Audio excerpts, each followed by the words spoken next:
नमस्कार प्यारे बच्चों, welcome to Hindi class. I hope you all are fit and fine at your home. आज मैं आपको आपकी व्याकरण पुस्तिका में से सर्वनाम पाठ पढ़ाने जा रही हूँ। Please listen carefully. सर्वनाम। सर्वनाम की परिभाषा। जो शब्द संज्ञा के स्थान पर प्रयोग होते हैं उन्हें सर्वनाम कहते हैं।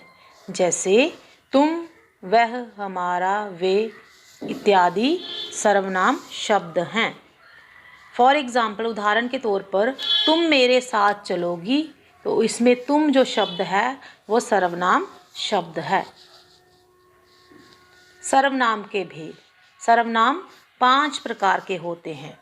व्यक्तिवाचक या पुरुषवाचक सर्वनाम, निश्चयवाचक सर्वनाम, अनिश्चयवाचक सर्वनाम, संबंधवाचक सर्वनाम, प्रश्नवाचक सर्वनाम।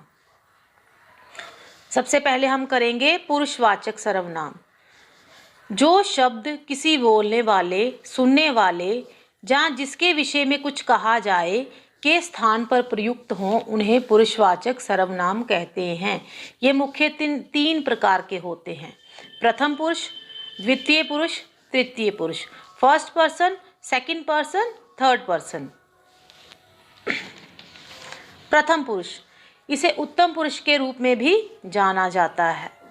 जैसे मैं गा रहा हूँ, मैंने कविता लिखी है, हमारा घर दिल्ली में है।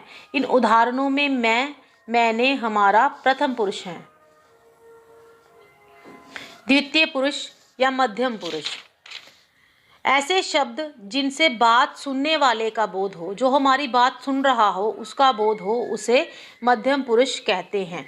जैसे तुम, तुम, आप, तुम, लोग, आपका इत्यादि। अन्य पुरुष, ऐसे शब्द जिनसे किसी अन्य पुरुष का बोध हो, किसी अन्य व्यक्ति का बोध हो, उसे अन्य पुरुष कहते हैं। जैसे आज उसकी परीक्षा है, उसकी क्या है? अन्य पुरुष। वो बाजार जाएंगे, वह स्कूल गई है। वो और वह अन्य पुरुष के उदाहरण हैं। सर्वनाम का दूसरा भेद निश्चयवाचक सर्वनाम, जिसे हम संकेतवाचक सर्वनाम भी कहते हैं।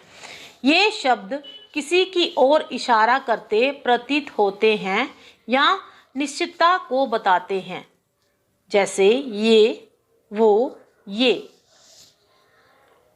इसकी ओर मैं आपको एक आसान सी परिभाषा बताती हूँ। जिस शब्द से किसी वस्तु के निश्चय होने का बोध हो उसे निश्चयवाचक सर्वनाम कहते हैं। जैसे वह, यह इत्यादि। अनिश्चयवाचक सर्वनाम, जो अनिश्चितता के बारे में बताएं, जिसमें हम डाउटफुल हों। इनके कुछ उदाहरण हैं कोई, कुछ, सब कुछ, सब कुछ। कुछ अन्य उदाहरण, कुछ भी चलेगा, कोई जा रहा है, कौन जा रहा है? We are doubtful. कुछ करना होगा, सब लोग आएंगे। संबंधवाचक सर्वनाम, जिस शब्द से एक दूसरे के साथ संबंध ज्ञात हो उसे संबंधवाचक सर्वनाम कहते हैं। जो शब्द एक दूसरे वाक्य के साथ संबंध जोड़ते हैं उन्हें हम क्या बोलते हैं? संबंधवाचक सर्वनाम कहते हैं। जैसे जो, सो, जैसा, वैसा इत्यादि। प्रश्नवाचक सर्वनाम, बच्चों ये सबसे आसान है। इसे समझने का तरीका यह है कि जिस वाक्य में प्रश्न पूछा गया हो वो प्रश्नवाचक सर्वनाम कहलाएगा।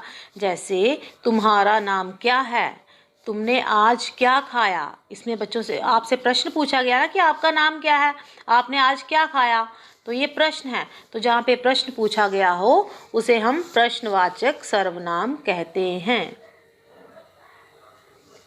धन्यवाद।